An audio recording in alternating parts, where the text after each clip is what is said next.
Abi.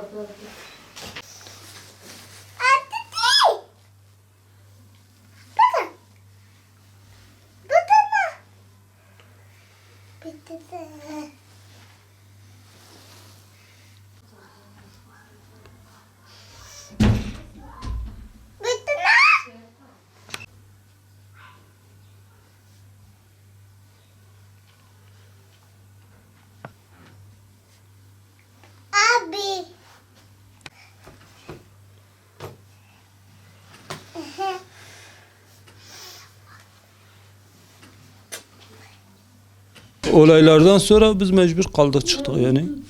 Orada normal bu arabada hırdavat falan satıyordu. Sonra oradan işte evi getirdi buraya. Yani boşta olduğum için de ben gereken yetkili yerlere de gittim. İş talebinde bulundum. Bana he dediler, söz verdiler iş için yardımcı olacağız. Hiçbir yerden de bir cevap çıkmadı yani. Ali Kuşçu Ortaokulu'nda 6 ay çalıştım. 1,5 ayda uzatma geldi, 7,5 ay. İşte bu ay biterse 9 aydır boştayım. Yeni halde çalıştım. Lahana işinde. Orada da yani sabah 4'te gidiyorduk.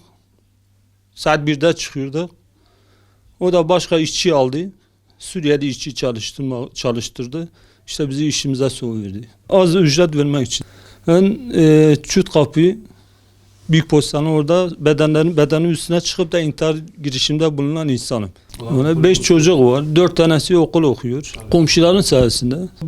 Bu ay biterse 3. ay kiraya girecek. Yetkililerden yani bana iş talebi, iş versinler. Eli kolum sağlam bir iş imkanı vermelerini istiyorum.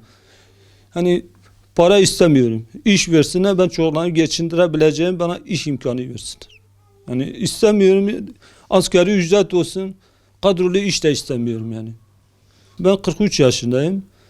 İş kurda da ne kadar iş kura gittimse bana demişler yaşın büyüktür. Sana göre iş imkanı yok. Belki 10 sefer Ergani Organize'ye gitmişim. Adam bana demiş senin yaşın büyük, 25-30 yaşını geçmemiş eleman bize lazım.